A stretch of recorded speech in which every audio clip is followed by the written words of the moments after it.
this, man. He's like a butterfly flapping his wings deep down into the forest, man. It's gonna cause a tree fall like 5,000 miles away, man. There ain't nobody seeing nobody. Man, see, like, you don't even know, man. It's like you're born into this world, man. And you got like that, man. The dust and wind, man. Or like the dang old candle, man. It don't matter, man. It's all the time.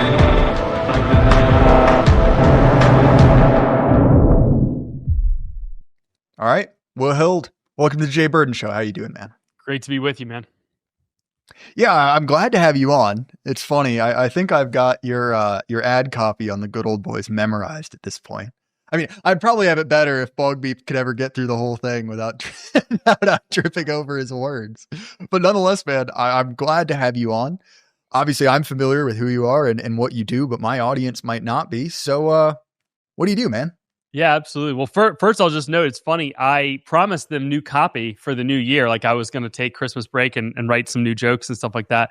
And then I just couldn't come up with anything that I liked better than what we already had. I think it's kind of become like iconic. So I think I'm going to stick with it. My name's Will Hild. I'm the executive director of a group called Consumers Research. We're the nation's oldest consumer protection organization, dating back to 1929 when we began operations. But I came on about, I guess, 6 years ago now.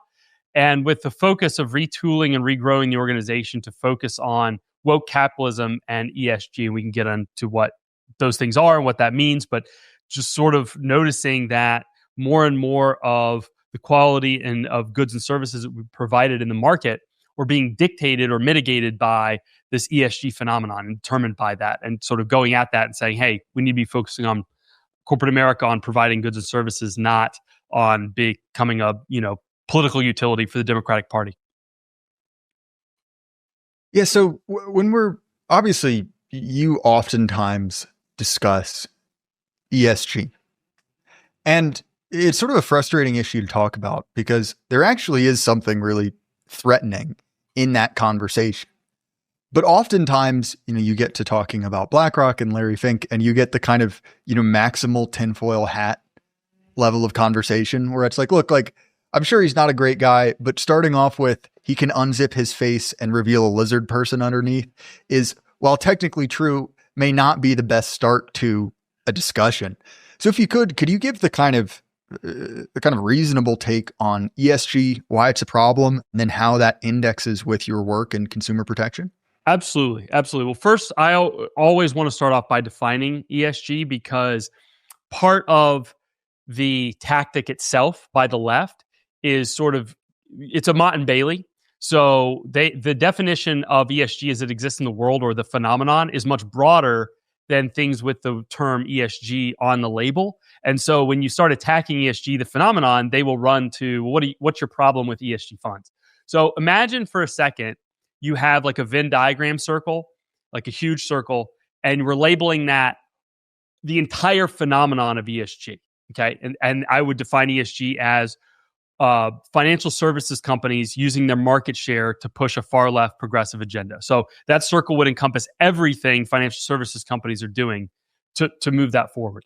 Inside that massive circle would be a tiny little circle, and that little circle would be funds labeled ESG, meaning funds that make investment decisions. They buy some things and they sell other things based on ESG scores.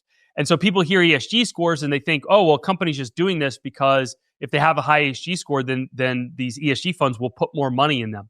I wish that were the case. I actually support people's right to support whatever values they want with their own investment dollars. And ESG, the funds, is an example of that. I think their values are stupid and a bad idea, but that's at least them using their money to make decisions for their money. Whereas the entire phenomenon of ESG is much, much broader and much, much more nefarious and much more detached from people willingly deciding that they want to have their money with skin in the game to push those values forward. So let me give you an example of that and why BlackRock is such a good poster child for doing that. There has been a move over the last 20, 25 years from what they call active management to passive management funds. Active management funds are what we think of with the movie Wall Street with Gordon Gekko saying, is on the phone, you sell this, buy this, that kind of thing. Those are people given money by individuals trusting their money in a fund manager, and that fund manager then making decisions about where to allocate the money into different companies. That has been dying because the amount of fees you have to pay that person when you encompass those into your total returns, it's usually lower than the overall market. So the idea is you'd be better off just putting your money into a large, wide-ranging basket, usually the S&P 500 or the Dow Jones Industrial, something like that. You'd be better off than paying somebody who may beat the market, but you have to pay them such high fees to do so that on net, you're worse off. There have been a number of companies that have specialized in this. One of them is BlackRock. It's the largest, but there are others. State Street, Vanguard, I think Northern Trust. There's a whole host of them, but there are a few big dogs like Vanguard, State Street, and BlackRock. Because they end up with tons and tons of money in these funds, they end up owning large shares of each individual company. So unlike an active manager, when they don't like a company, they just sell it. They don't usually, unless they're an activist fund, try and replace the management. But with a passive fund, the shares that are owned in that fund are a set list. They can't change them. There is no real fund manager. There's just a list of things that when you give money to the fund, that's what they go buy on your behalf. And companies like BlackRock end up overseeing all the shares that are in those funds as stewards. And that means they have to vote on things like reelecting or not reelecting the board of directors, approving or not approving the compensation packages for the executives. Well, as you can imagine, that gives them a ton of power over those corporations. If you have 8 to 10 to 15 to 20% of the shares outstanding in your portfolio or amongst a small group of companies, like take State Street, Vanguard, and BlackRock, add them together, I think they own 25% or more, control 25% or more of like 90% of the S&P 500. So those three firms have a huge amount of power when it comes to sort of setting the rules and the guidelines and the incentives for corporate America. And that, when I talk about the huge circle of ESG, that's where most of the juice is. That's where most of the power of ESG. It comes from those types of interactions, not the funds labeled ESG investments. And you're thinking, oh well, you're selling Exxon and buying wind farms. I think that'd be great. Actually, that would get people who don't believe in the business of Exxon out of owning Exxon. The problem is you have tons and tons of people now like Larry who do not like the way Exxon operates, even though it does a good job. But they control those shares anyway. And so they push the companies to do things that were not in their best interest and not in their ultimate shareholders' best interest. It's always important to remind people, Larry Fink, it's not Larry Fink's money. It's not State Street's money. It's not Vanguard's money. It's a whole bunch of other people's money. And it's sort of this principal agent problem. So I know that's a fire hose of information. I'll stop there. So maybe we can dive into specific parts. Yeah. So let's talk about that mechanism. Right? You've said that most often actively managed funds don't attack the management, right? They simply sell their position and find some other company to invest in. So how does that work? And how does owning 25% or some large percentage of the outstanding stock allow firms like BlackRock and State Street to enact their control? Like, what does that look like? Mm-hmm. That's a great question. So when you have an active fund, that's sometimes active funds in the old days you were sort of just trusting the person themselves. So again, that would be like the Gordon Gekko example. You're saying, oh, I found a hot fund manager. He's really good at stock picking, and so I'm just going to give him money because he sees things that other people don't see. Warren Buffett would be another great example of this. Then there are other ones that are sort of based on rules. So they'll say like, we're going to sell things that have a low dividend. We're going to buy things that have a increasing dividend. So you're still trusting someone to make the decisions, but you have a general understanding of what their strategy is. So you're kind of choosing both a fund manager and a strategy. And an ESG funds labeled that way, that's sort of what you're buying. They're saying we've come up with some sort of internal ESG score. To be clear, there is no one ESG score. This is like there's no one type of valuing a company. You're picking a rubric when you pick a fund. You're picking a person saying, hey, I have my conception of what ESG should be, and this is how we apply it when we buy and sell investments. But generally speaking, that means they're going to be moving out of things that are carbon intensive, manufacturing, and they're going to be moving into things like either so-called green energy, which is not green at all. We can talk about that, but at least has the imprimatur of being green, like solar panels and wind farms, and away from things like Exxon, Chevron, that kind of thing. When you're talking about the passive funds, again, they do not buy and sell shares based on their own decision making. There's a set list, and they just end up owning whatever in that list. More money comes into the fund, they end up owning more of the shares of all those companies. And so the way that they have exercised power isn't with the threat to sell the shares and sink the stock price. It's actually worse than that. They do what they call corporate engagement. And that is really just a euphemism for hassling management and using a carrot and stick approach to try and cajole them into doing the left's bidding. So what that might look like is you have a department at BlackRock called stewardship. I think Sandy Boss is still the head of that. She's a UK employee of BlackRock. But in any case, these fund managers have usually a stewardship department. And that person is in charge of doing this corporate engagement. And ostensibly, they're there to make sure that the companies that they own a lot of shares in are being run well. But of course, the definition of what you mean by well can be used to inject a whole bunch of personal politics of these companies into that situation. And so they'll set up meetings with, I keep using this example, but just we'll carry the analogy through. Exxon's executive team, for example, and Exxon's investor relations team will sit down sometimes quarterly, sometimes annually, with these passive managed fund companies. And these fund companies will basically say, listen, we control 8 to whatever it is % of the shares of your companies. Here's what we would like to see before we would vote yes on your compensation packages. Or here's what we'd like to see included in the rubrics by which you remunerate your executives. So in other words, we don't think the criteria you're using to compensate your executives right now is proper. We want you to add in things like a net zero ambition, or getting out of coal and gas entirely by a certain year or something like that, and how far along you are in that progress. That sounds like a crazy thing to tell Exxon to do. It would blow up the company, but that is literally the kinds of things they have asked of these executives. In fact, Exxon adopted a quote unquote net zero 2050 ambition a few years ago that I fought them on. I think Exxon is generally speaking a very well managed company, but adopting that was a huge mistake, and it's now being used against them. So what will happen is these executives will either go along with it, or they will risk the fact that at the next board election, annually these boards are reelected and these compensation packages are voted on. BlackRock, State Street, and Vanguard, and all the others may vote against the board or vote against the compensation packages. So that's the carrot and stick that they have to they hold on to. In addition to that's sort of the do what we say or we'll hurt you side of things. A lot of the DEI, I think, is actually there.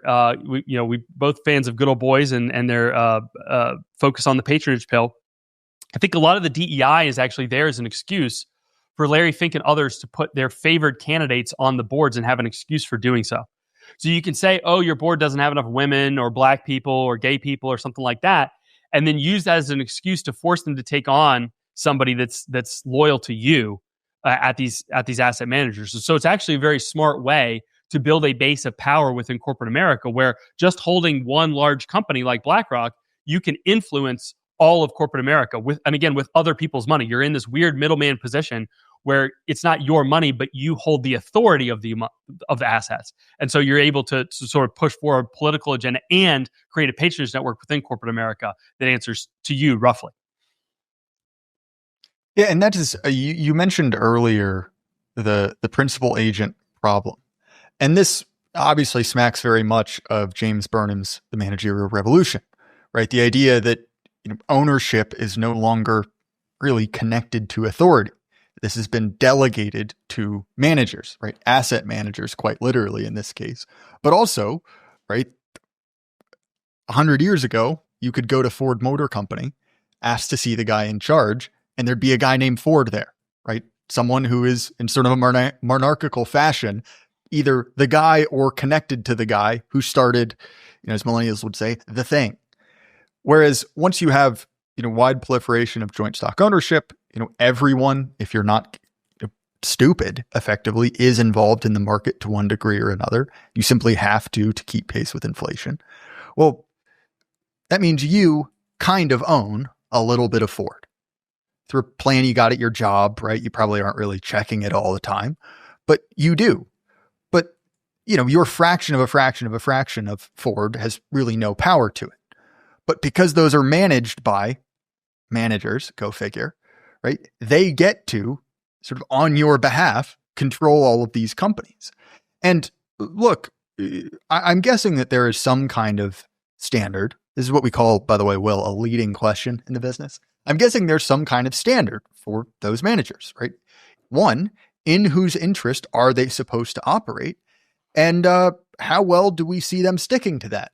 I realize this might be a legally questionable thing. So you can just what have critics said? We could put it that way. Right? Yeah, absolutely. Well, no, I've sort of already crossed that Rubicon. If I'm going to get sued for defamation from saying BlackRock breaks the law, then they can already come for me. So I'll say it. BlackRock breaks their fiduciary duty routinely, and so do the others, Vanguard, State Street, when they push these sort of political agendas that are not tied to any kind of pecuniary is sort of the key word, meaning related to money, related to returns for shareholders, these kind of non-pecuniary issues. And you're 100% right. So these managers are supposed to be governed by something called their fiduciary duty. And this is not just a catchphrase or a corporate buzzword. It is a legally defined responsibility that actually predates our own country. This was something that was developed under British common law about 500 years ago.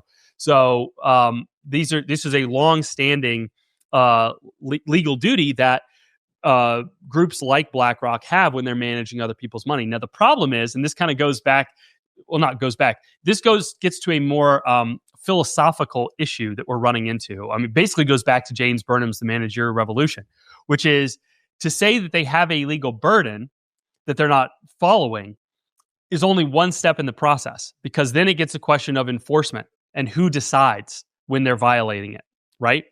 And the issue is you've got two parts to their fiduciary duty. Fiduciary duty includes a duty of loyalty, meaning you're not embezzling, you're not taking opportunities for the person you have a fiduciary, you're not like front running them. For example, if they ask you to buy a stock, you don't go buy it out from under them first and then sell it to them at a higher price. That would be a direct conflict of interest. That would be a violation of the duty of loyalty.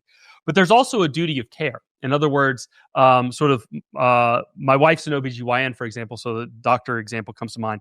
Doctors have a duty of care not to do surgeries drunk. It doesn't really matter if they can do the surgery drunk or not.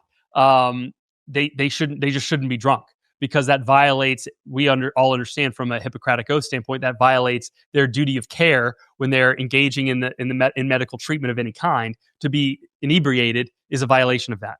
In the financial services world, there is a duty of care. Now, it depends what kind of services you're providing. If you're providing research services, obviously there's requirements that you actually do due diligence and that kind of thing. Now, again, these passive investment firms are not making investment decisions for you. They're not saying, buy this, sell that. But when they start voting your shares or using those shares to influence or control the company in the form of corporate engagement, they are making decisions around things that could affect up or down the stock price. And so if they are making those decisions based on, I think the technical term is wild ass guesses, or just their own politics, they're violating that duty of care. And that's what BlackRock and others have done in this situation. And lest you think I'm, watch out here, Will, you're going to get like the long arm of Larry Fink's defamation lawyers coming out at you. That's actually already been determined in a court of law. There was a case that played out over the last couple years where, stick with me, it's a little complicated, but employers who have 401k pension plans also owe a duty of care to their employees on who they decide to manage the plan. So if your employer, for example, chooses their drunk uncle to manage your investments and he blows it all at the racetrack, you can sue the employer for having chosen someone they knew they negligently chose, right? They knew their uncle was a drunk and had no expertise, and they hired him anyway. So a union of, or a group of American Airlines employees sued American Airlines executives for using BlackRock to manage their investment funds, even though they knew that they were using the funds to push ESG, which was going to hurt the returns on the fund. And the court actually found that was true. American Airlines executives were negligent in allowing BlackRock to manage the pension funds of these employees. They were doing ESG, they were bragging about it, and the court agreed that this was a violation of both BlackRock's duty, a fiduciary duty, and of the American Airlines executives' duty to fire BlackRock. However, and this is the problem, this is where we get into, the issue of managerialism, the court could not find damages. And the reason for that is when you engage in ESG, you draw down the value of everyone's shares. So normally, if you're benchmarking someone, like if you gave the money to someone's drunk uncle and they blew it at the racetrack, you would measure the returns that someone could have made over that period of time in the stock market versus what the drunk uncle got you, because they're two separate things. The problem is when BlackRock goes in, or any other investment fund, and they bully these companies into doing stupid things, it doesn't just affect the shares that BlackRock holds as a fiduciary, it affects 100% of the shares of those companies. So there's not really anything you can measure it against. So it becomes very difficult for them to figure out how much it costs the employees of American Airlines for them to have their 401ks mismanaged in this way. So these are kind of the issues that have to be overcome. And, it's sort of like in the movies when they'll offhandedly say, it's like a crime show or movie, and they'll say, well, so-and-so got off on a technicality. And you're supposed to take that to mean that there's just sort of some nuance of law that allowed a perfectly obviously guilty person to go free or unpunished. That's sort of this situation.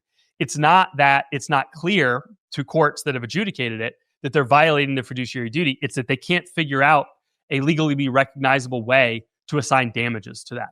Now, I will say there is a case making its way through the Fifth Circuit right now brought by the Attorney General of Texas and 11 other states that's suing State Street, Vanguard, and BlackRock for a different claim related to their ESG activities, which is take everything I just told you about ESG, now amplify it by coordinating your activities. So instead of just BlackRock calling these executives up and threatening them, you have State Street, Vanguard, and BlackRock acting in concert together to threaten these companies. And that's what happened. That's what's happened in a lot of industries. But specifically in this case, it's talking about what happened in the coal industry, where in the lead up to, they didn't know the Ukraine war was coming, but the relevant period in the lead up to the Ukrainian war, these companies were encouraging, let's say, and I'm doing air quotes for those listening by audio, coal executives to decrease their production of coal. And the reason for doing this wasn't some sort of like, oh, you need to like slow down, you're overproducing because it's bad for the company.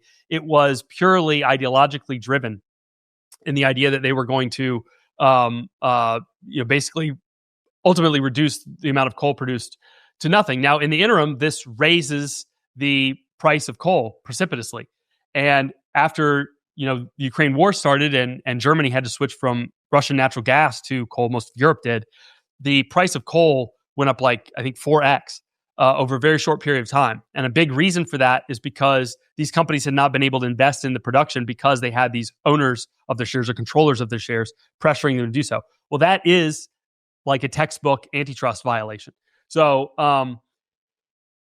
you didn't really ask this question, but in terms of how we come at this from, we have this sort of cartel of managers protecting each other.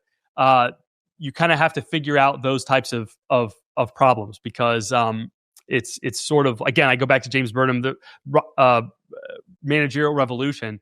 You have a class of people now. They're not the owners in the way that you described. They're not Henry Ford, and they're not the proletariat because they're not they're not workers on an assembly line. In fact, technically, as you noted, the average American is now sort of the owner in a Marxist sense. And yet they're being lorded over by this third group of people, the managers. And the managers seem to have more power than either the worker or the actual shareholder, the owner of capital, because of these weird eccentricities of our common law. Several things there. One, you've mentioned, obviously, because they're particularly pertinent examples, these kind of big industrial concerns. But oftentimes when you hear about people complaining about ESG, it's something closer to home. It's in entertainment, it's in other industries like that. So if you could you provide other examples of ESG, which feels kind of more relevant to someone who isn't necessarily a coal worker or an executive at Exxon? Yeah, I think that's a good point, which is from an economic destruction standpoint, I tend to focus on the net zero stuff, but that's not what most people see. They may see, the prices of goods and services going up, but not realize what that's attached to. But I actually think, to your point, the more offensive effects of ESG are the day-to-day effects. And I'll take the recent example of Cracker Barrel. I can't prove this. There's no way anyone can. Well, I guess you could crack their emails and see if someone said it explicitly. But back in 2017, Larry Fink was giving an interview with a format called Deal Book. It's New York Times's business section sort of video style thing. And he bragged. He was asked about more representation in corporate America for non-whites, non-males, that kind of thing. And that's where this infamous clip comes from, where he brags about how that at BlackRock, we believe for behaviors to change, they're going to have to be forced to change. And at BlackRock, we're forcing behaviors to change. People usually cut the clip right there. But if you listen to the whole thing and you listen to the context of the question he was asked, he's talking specifically about forcing race and sex-based quotas across the boards of every company that they're, and the executives of every company that they're invested in. Those are his words, not mine. And the reason that that's so deleterious to the products and services that you or I buy, or your listeners buy, is because when you start selecting for things other than competence and skill, you get less competence and skill. And that could be anything. They've chosen race and sex, but if you wanted to increase the percentage of left-handers and you started hiring people based on whether they were left-handed or not, you would start to get more left-handedness and less skill and competence. Because anytime you filter for something else, you get more of the other thing and less skill and competence. Take Cracker Barrel, for example. The woman that became the CEO, to me at least, looks like she may have been a DEI hire. She had no cultural fit with a very cultural niche product. In other words, the reason Cracker Barrel is so great is because it really nails a sort of simulacrum of a particular thing. I am a native of Tennessee. Cracker Barrel was started in Lebanon, Tennessee, not far from where I was born in Knoxville. And so for me, that it typifies home in a certain way. I understand it's fake in the sense that when I stop on I-95 in Maryland, I'm not actually going back to Tennessee, but they've kind of recreated that. And then they hired this woman whose previous job was running Yum Brands, which is Taco Bell and KFC, which are some of the most deracinated, sterilized brands over the last 10 to 15 years. They basically don't stand for anything except flat logos and streamlined food. But she fit the demographic profile that they say people like Larry Fink say they're looking for, right? They're getting a woman to run the company. And I think that rather than someone who's necessarily qualified to run that specific, or is a good match for that specific company. And so when you look at the changes that she made, they're all along the lines, not just of the woke stuff. She did push in the LGBTQ stuff, she did trans stuff, all that came out through Robbie Starbuck's good investigation. But it also affects the product in the sense that she doesn't know how to do anything other than this sort of stripped down, minimalist, change the logo, lowest common denominator, mass appeal product. And I think that's an indication of the downstream effects. When you start choosing people based on DEI, you get mediocrity, you get sameness. You don't get, innovators and thinkers and people making unique products that fit niche brands. You get just sort of Bayesium writ large. And there's a whole nother, run of examples like that. You had Boeing went heavy into DEI in the run up to having, doors fall off their airplanes and that kind of thing. Basically, any company that adopts DEI is going to start having quality control issues because part of DEI is insulating people of certain identity groups from feedback, whether that's feedback in hiring, meaning you're not qualified for this job, but we're going to hire you anyway because you meet a certain demographic profile that we're trying to hit quotas for. Or once you're on the job, we don't want to lose you because we're trying to keep those quotas in place. And so certain people are going to be able to perform at a lower level and maintain their positions because of that. So it's happening writ large. But of course, one of the things that corporate America will do is they will sort of say, I'll give you an example. When Silicon Valley Bank went under, right? people may remember this caused sort of a short-term momentary, are we going to have a 1929 style, bank run situation, because so many Silicon Valley billionaires had their money in this thing. And when as people looked at the company and what, in the lead up to the crash, there were sort of two ways you could explain what happened. Well, one is they got way overweight treasuries, and then we had sort of a historic decline in the value of treasuries as treasuries, bond yields and bond prices are inversely correlated. So if you own a bond at 2% and that type of bond goes to 5%, well, you've lost a ton of money. And that's what happened with US treasuries. And Silicon Valley Bank had a ton of those. And so basically they became insolvent if they had to liquidate that. So as there was a run on the bank, they had to sell in those treasuries at a discount, and they didn't have enough money. And so Federal Reserve had to step in, FDIC, all that stuff.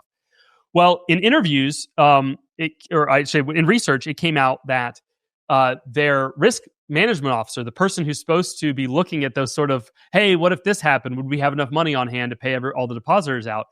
That person had been on a 6-month sabbatical to plan a lesbian pride parade, I think in the United Kingdom.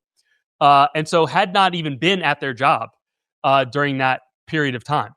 And when I would do interviews about how this was an example of how wokeness and ESG were, hurting corporates, I would get the pushback mostly from left-wing journalists, but even some right-wing ones say, hey, what do you mean? This is that's just a coincidence. That had nothing to do, what crushed them was this interest rate issue, this once in a, blue moon decline in treasury prices.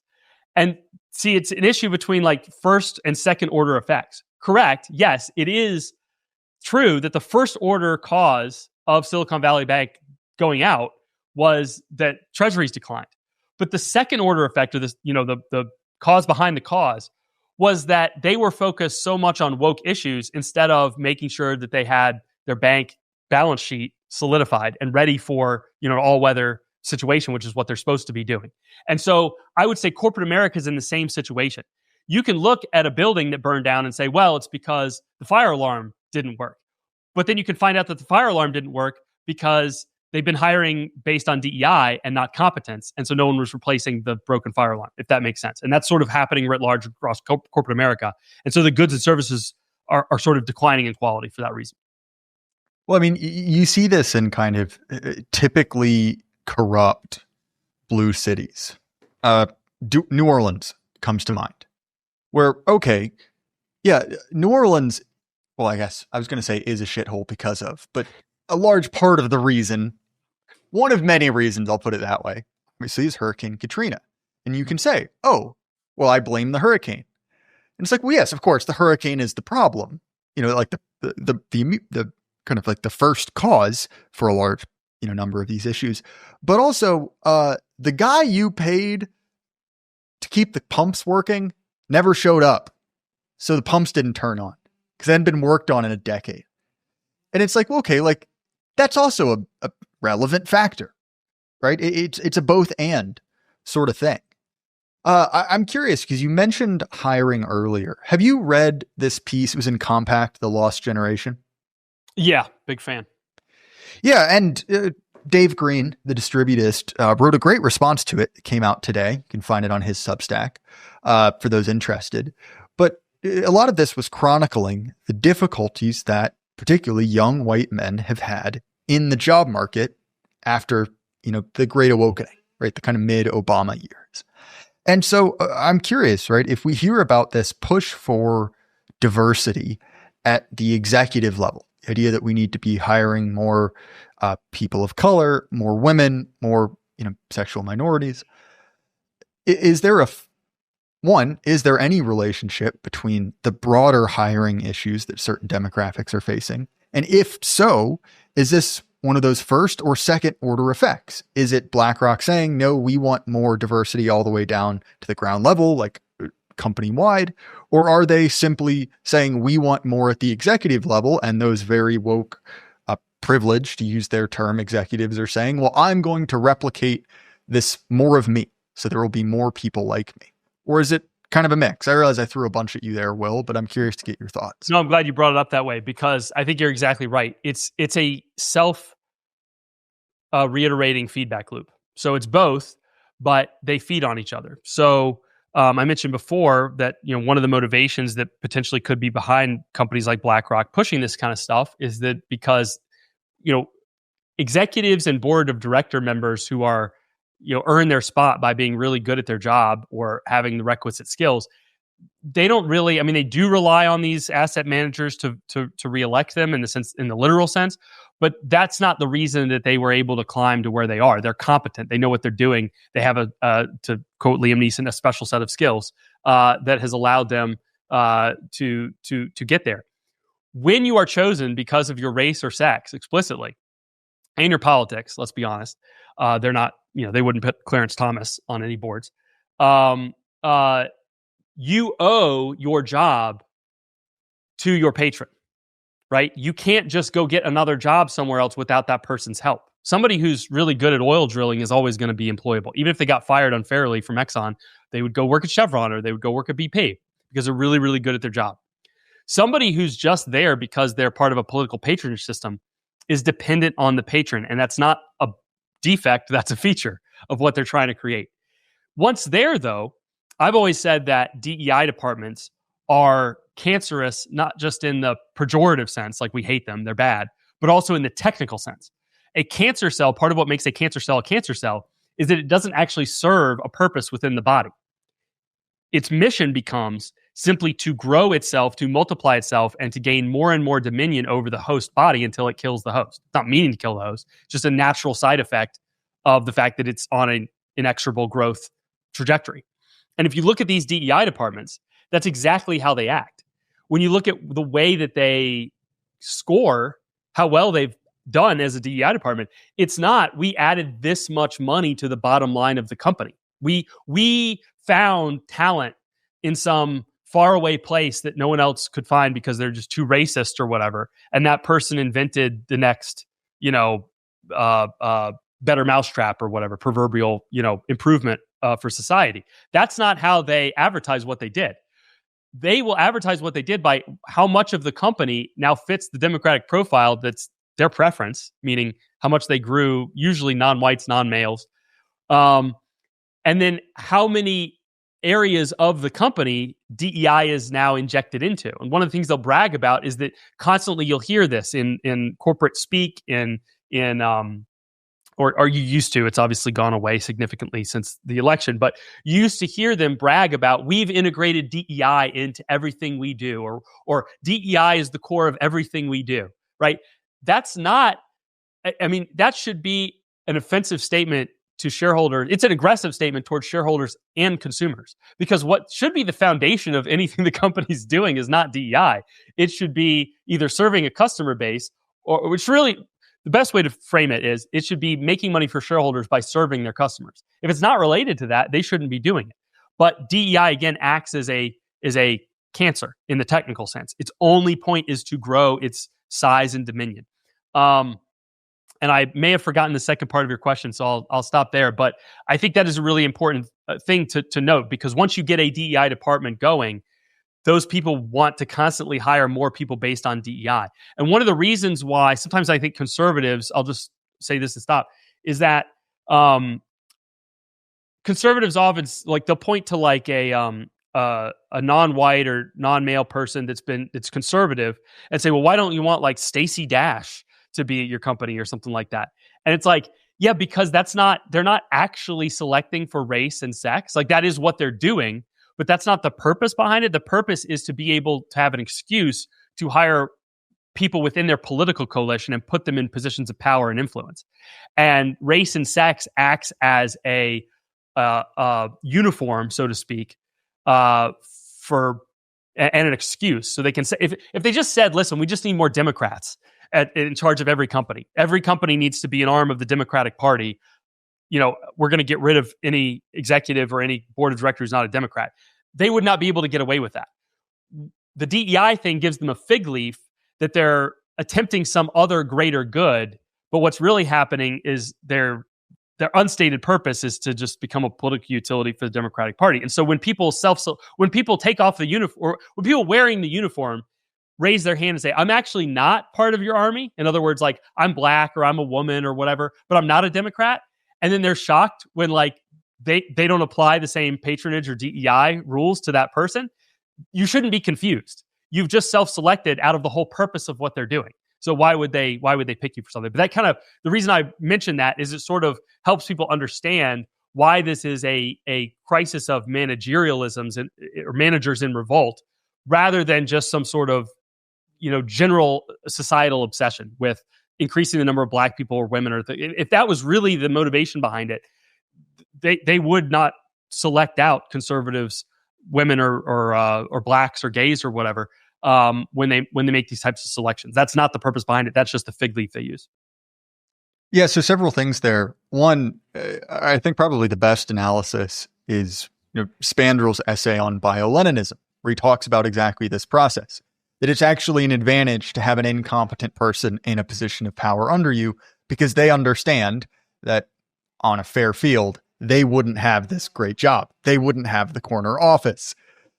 So they realize very quickly, I need to do what he wants because he's the reason I'm here. Right? They understand that relationship implicitly. I mean, also to that point, when we're talking about, this is a political proxy.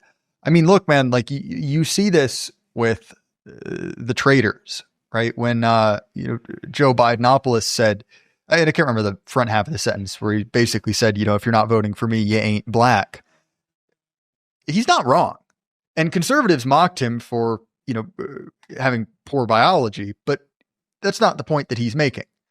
He's talking about capital B political identity Black, which has a whole number of different features to it, certain attitudes towards law enforcement and, a certain voting pattern associated with it. That's what he's talking about. He's right. You're the idiot. And now look, I realize Joe Biden literally is an idiot. There's not a lot going on upstairs, but functionally that is a more true statement than, Clarence Thomas is Black. It's like, well, yes, and right. That's not the context in which we're talking. And so similarly, right, like that's exactly what this is. This is a massive patronage network. And look, one of the other interesting things, and you mentioned, the purpose of cancer versus the purpose of shall we say, a useful cell within an organism, right? Eventually, this thing is also parasitic in the sense that it becomes the purpose of the institution. This is something that I see conservatives struggle with a lot, is that they will read the box. They'll say, oh, well, this is a company for making shoes. Why don't they just shut up and make sneakers? Because Republicans buy Nikes too. It's like, well, yeah, that's the stated purpose of this organization. The revealed preference, what it actually does is completely different. And look, obviously I'm a professional internet dweller now, so I don't really have a real job. But my last corporate job, right, when I had, an office and, all of these sort of, different organs in it, it was really interesting because as the company started to circle the drain, what do they bring in? A huge DEI push. Like that's going to be the thing that saves us. And so there's a weird degree to which it has kind of wormed into the sort of best practices, the way that you're supposed to run a successful business. And so in times of crisis, when they're casting around for solutions, in many cases, that's the first thing that they reach for, because that is what every accrediting institution, that is what the press, that is what, in many cases, the shareholders are saying you should do. This is part of being a good manager, a good VP. And one of my friends who will probably hear this and tell me to stop talking about him, he's at a stricken company, and he keeps telling me, he's kind of increasingly despondent messages, how often this phrase, we're not doing well, but we're doing good, is coming up in meetings. The idea that we've just given up on the idea of being a functional company. That's completely out the window. But in these last remaining years before this thing just, impacts the surface and just explodes into flames, we'll make sure that we've sure got a lot of homos on staff. That'll be the thing that, defines our company. And I realize that wasn't the most organized response, but it is interesting the degree to which the DEI, effectively the ESG, right? Because it's not just diversity, it's also the climate stuff, it's also the other things, become the purpose of these institutions. Obviously, even BlackRock, as an example, right? That is on the tin. It's a asset manager. They're supposed to grow money, within certain bands. But now it's like they still do that, right? That's a thing that they, operate. But the purpose is no longer their stated purpose. It's their revealed purpose. And I think that's an interesting gap that oftentimes conservatives struggle with. Because again, on a technical basis, they're right. That is what this thing is supposed to do. But you coming up with the rules of the game, midway through and saying, "Oh, you're violating them, you're cheating."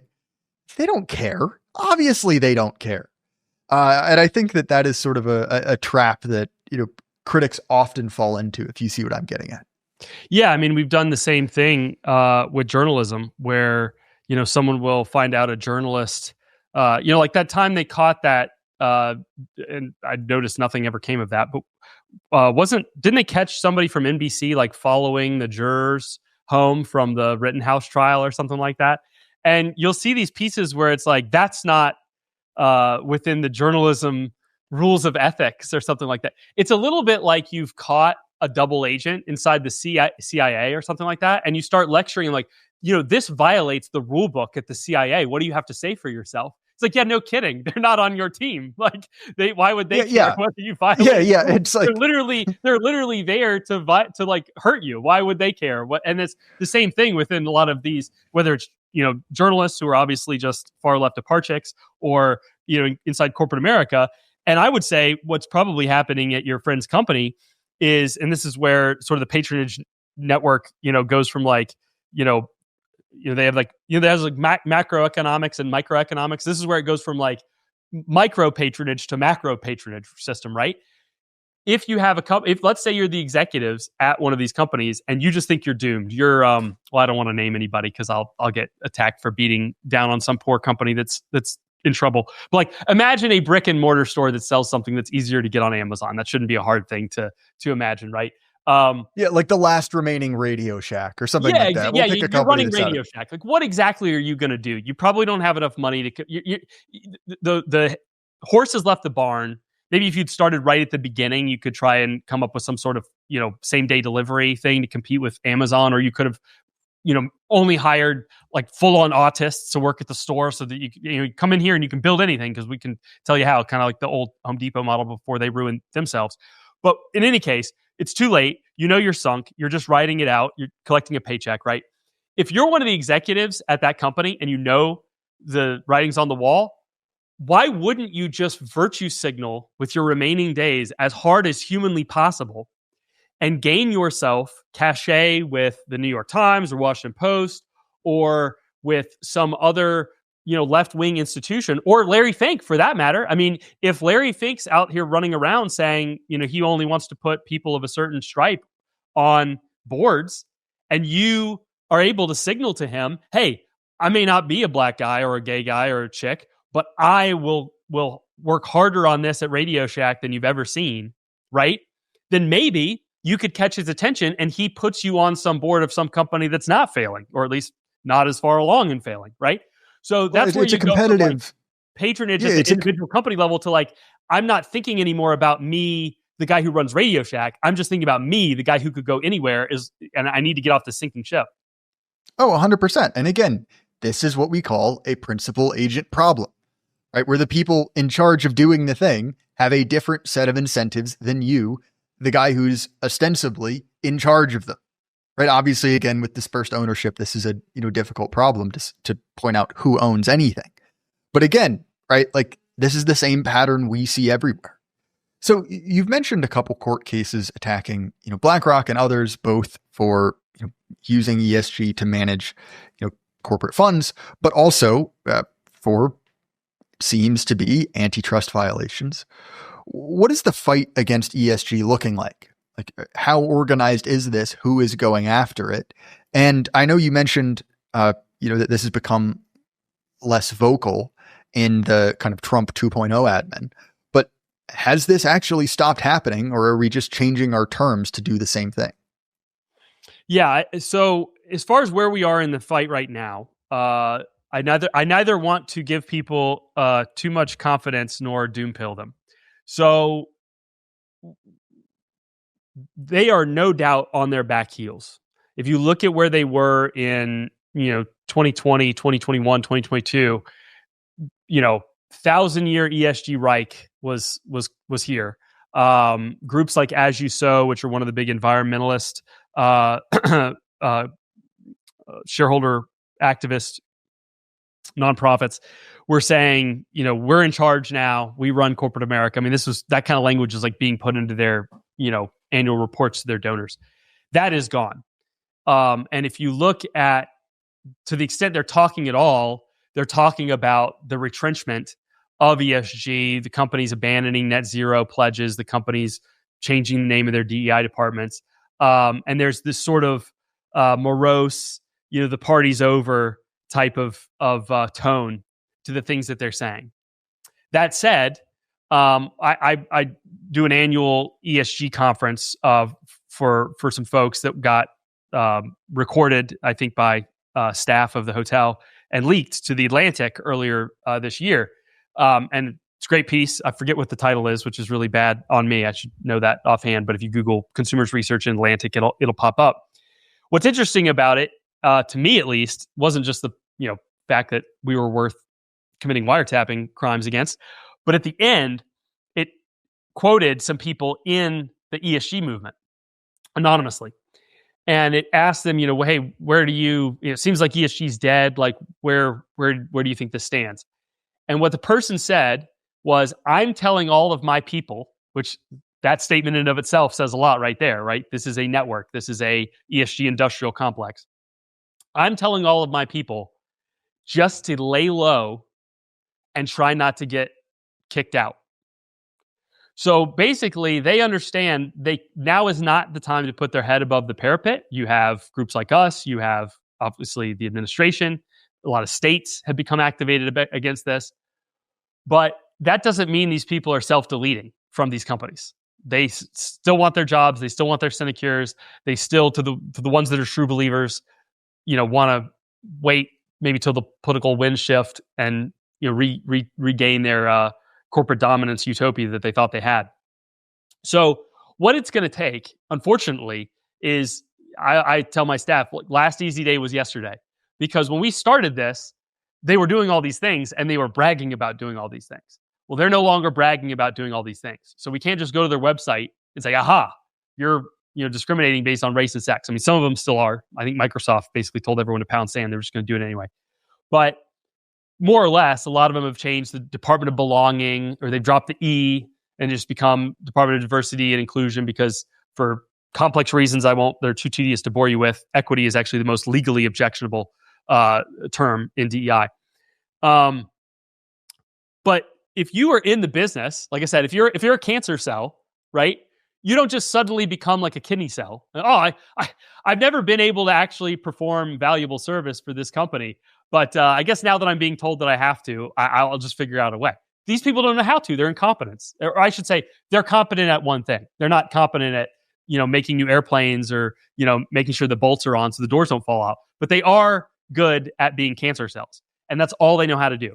And so we're going to have to be chiseling these people out. We're going to have to be looking for the behaviors and not just the bragging about the activities. And it's going to take, I think, a lot of state and federal actions, and hopefully groups like ourselves, to really apply a price. We started off talking about the American Airlines case and how they weren't able to find damages in that situation. We're going to have to apply damages to these companies. And I think one thing, if I could, this is going to come out of left field because I haven't brought it up yet, but if I could give one message to the conservative movement writ large, is that it has been way, way, way too reluctant to apply actual consequences to corporate America. We have been bitching and moaning about these people for decades. And hey, you could point the finger at me and say, well, what have you done? You've run ad campaigns. Isn't that a form of bitching and moaning? And it absolutely is. I think it's hurt their brands in a way that is measurable, but it has to. The reason Larry Fink groans when he sees us launch a new mobile billboard campaign or advertising campaign against him isn't the advertising campaign. He's a billionaire. What does he care? Like, he'll just go off to his place in Aspen.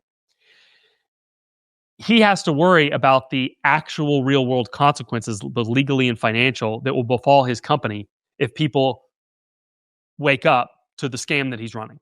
And that's what we have to make sure gets applied. It's fine to point and shriek at these issues, and we should keep pointing and shrieking at these issues until they go away. But you have to have the follow-on. And if we don't have the follow-on because we're too busy listening to Cato or the American Enterprise Institute or the Chamber of Commerce, then this will just keep getting worse and worse, because why would they take us seriously? We're not actually going to apply any negative consequences. And there's one thing you can say about the Democrats. When you cross them, they make sure people pay real prices. And that can't be said for our political coalition. So I think that's what's going to shift it, whether that's legal, whether that's political. Prices need to be paid.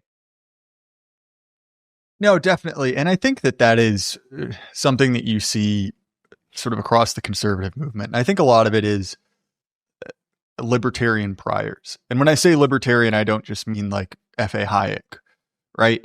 But this idea of kind of polite, gentlemanly conduct, right? The Marquis of Queensberry rules, right, of politics. And the problem is, right, look, if you're in a tightly constrained system where these rules are kind of informally enforced, right? Playing golf with your buddies or whatever. Yeah, you can have those, right? You can have the you get a mulligan, or, everyone cheats, so who cares? You're all within a kind of an honor-based system, right? Even in an unserious way. But once that's broken, right? Once it has become sort of an existential capital P politics struggle, right? What Schmidt refers to as politics, where you have two groups whose quality or ability to live life as they see fit are mutually incompatible. Well, dude, all of that, kind of like nice high school civics class stuff goes out the window. And clearly our opponents have come to that conclusion decades ago, right? Before my parents were born. And so look, man, like if you're a professional wrestler and you're in a fake fight, you kind of know the bounds. And then all of a sudden the other guy pulls out a switchblade and sticks it in your gut. And you're like, hey, what about this? This was what we were supposed to do. I'm supposed to kick out, where we've got this whole thing choreographed. And he pulls out another one, stabs you again. And you're still like, well, wait a minute, this isn't fair. It would be sporting, to respond in kind. Like, you're doomed. You're not serious. You're going to lose. And so when it comes to this is something that the Democrats have done a very good job of creating consequences for their political opponents. If you're an octogenarian who doesn't like abortion, the FBI is going to knock on your door. If you went to a boomer rally 5 years ago, the FBI is going to knock on your door. This is something that the conservative movement is not very good at. I mean, even now, they're getting just a little bit of a taste of it, right? The idea that you can, perhaps, receive some form of consequences, however minor, right? For, threatening to kill a U.S. president, or, celebrating the death of a prominent conservative figure. It's like, again, this is very, very nascent. And it's so frustrating to see the kind of principled conservatives whine about how this isn't fair. This isn't what the Constitution, what the framers of the Constitution would have want. And it's like, yeah, man, sure. But also, like, where have you been the last 100 years? The idea that this is still the rules of the game, the idea that everyone is occupying the same moral frames as Mitt Romney, is just completely and totally absurd. And so again, like, there need to be consequences to this. People need to have hefty fines and lose their jobs for violating their fiduciary responsibilities, or else this won't change. Pretty much that is the math there. Yeah, I couldn't agree more. And I would just go a step farther to say, one of the things when you have a conversation with somebody who's reluctant, maybe it's all just fake, maybe they're just cowards and they're just trying to come up with reasons not to act, and still sound like they're being principled. But often you'll get this sort of like, but if, like, I'm in a big fight with the Chamber of Commerce right now, for example. They've gone super woke. They were some of the biggest pushers of DEI. In fact, they gave out small business grants based on race. They gave up to just black people small business grants during the BLM thing, which is, like, obviously illegal, but also just an absurd thing for a supposedly pro-free market organization to do. And one of the pushbacks I get sometimes when people talk to me about it is like, oh, well, that wasn't what Chamber of Commerce was created for. Like, if you go back, it was made by William Howard Taft to be like an advocate for the free market system. It's a way for the businesses to sort of pay back. They were only successful because we have this free market system. It was a channel of a vehicle for which them to help maintain that system, basically a voluntary tax, sort of as the Dems love to say, the cost of living in a civilized country. And they'll say, but like, so we need to just get them back to that. And it's like, but they're not going to do that because they're not doing it. It's like if somebody kidnapped your child and brought back a different child and you said, well, this isn't my child. This isn't like who I was supposed to be raising. We need to get back to the original child. It's like, yeah, you have to get rid of the fake one, right? Like you can't keep dealing with this impersonator, right? And get that back on track. You have to force them either to abandon their current identity and their current reason for being, and you can do that. It just takes leverage and exploiting that leverage, or you just have to say that institution no longer exists in the way that it was created. And I think conservatives, like you said earlier, have a real hard time reading past the label of something. Like if something's a shoe company, well, they're there to make shoes. It doesn't matter if like when you had the Steakums guy who was like a communist, very funny one, by the way. It's a great account, but would be like spewing like Marxist thought and rhetoric. Steakums isn't entirely a Steakums company at that point, right? And clearly they're up to something else. And these institutions are now up to other things. And we have to be willing to acknowledge when they no longer are fit to purpose and be willing to destroy them. And I just think, honestly, I think a lot of it is people have lived through very, very comfortable, quiet times. We've sort of lived through another period of, era of good feelings.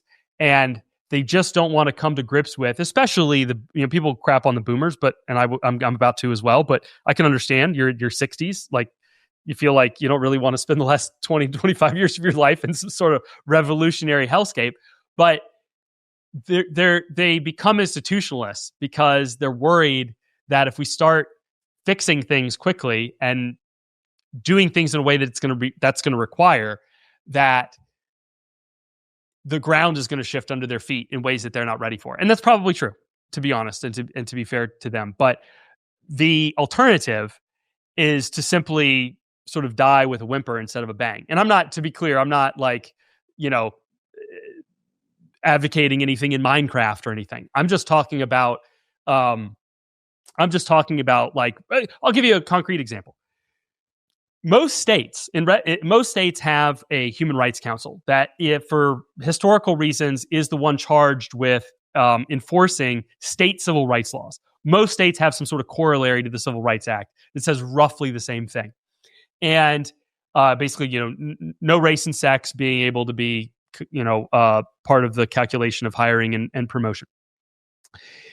In red states, you would think, oh, well, you're going to have at least good or at least equal enforcement of anti-white, anti-Asian, anti-male discriminatory policies or practices as you would, against blacks or any other group. But the truth is, in most red states, the governors who selected the people to put on that committee, because conservatives generally they kind of get something's wrong with this committee being able to constantly hassle businesses and for-profit institutions. Instead of taking the reins of power and saying, yeah, you're not going to, you don't want us to discriminate against you guys, you're not going to discriminate us either, or we will face the consequences.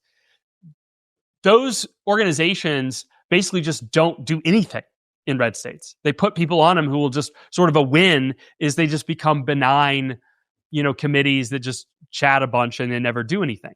And I will laud the state of Tennessee recently. They just gave co-enforcement powers to their state attorney general, Scrimetti, who's very, very good attorney general, and it's already paying dividends in the fact that he's able to go after companies for anti-white, anti-Asian, anti-male discrimination, and all the other kind. The reason I bring that up is because this is on the books. This isn't like some, innovation. I know we both love Good Old Boys, and we're talking, they talk a lot about Caesar and kind of like doing new things, but making them sound like old things, that kind of thing. Conservatives wouldn't even have to go that far to apply a price. These state civil rights laws are on the books. They're already being enforced when the person being discriminated against is a woman or a black person or a non-white person. They're just not being enforced when it's a white person. And again, it's like, I just don't know how we're not even enforcing rules that everyone agrees should be rules when the party being aggressed against is a specific demographic. And that's something that we're just going to have to get over. Well, this has been a great conversation. Where can people find you? Where can they find your work? Absolutely. Well, they can visit us at consumersresearch.org. It sounds really gimmicky. I thought it was really gimmicky when someone pitched it to me, but everyone loves it. On that website, you can sign up for something called Woke Alerts. It's a text message based subscription system. I promise we won't spam you. It's not like when you sign up for like a 15% discount at a clothing store. You get hit up like every 2 days. This is like once every 1 or 2 weeks, we put out a Woke Alert when it really matters. And we don't just like to rile people up. We like to give them an ability to take action. So we always include contact information for the company that's going woke or the woke activity that's taking place. And this is the kind of patronage system, political activism system that has allowed the Democrats to push around corporate America. We're building our own. So if you'd like to become part of that, visit us at consumersresearch.org and sign up for the Woke Alerts. You can also follow me on X, formerly known as Twitter. I'll always call it Twitter, at Will Hild. That's WILLHILD. And that's where we put out a lot of other stuff on ESG and fighting back against BlackRock and the other asset managers. Well, sure thing, man. Highly recommend it. Obviously, look, this is a good old boys appreciation podcast as well. You support them, so everyone should have your support. Wait, I said that all backwards. Check it out, man. I don't know what to tell you. As far as my stuff, the Jay Burden Show, Apple, Spotify, YouTube. Despite my inability to speak basic English, I am a professional podcaster. I can't do this without you guys. If you want the episodes early and ad-free, throw me a few bucks a month on Patreon, Substack, or Gumroad. Look at that. Managed to get it all done. Again, Will, it's a ton of fun to have you on. I appreciate it, man. Thanks. Everyone at home, keep your head up. Life can't last forever. Good night.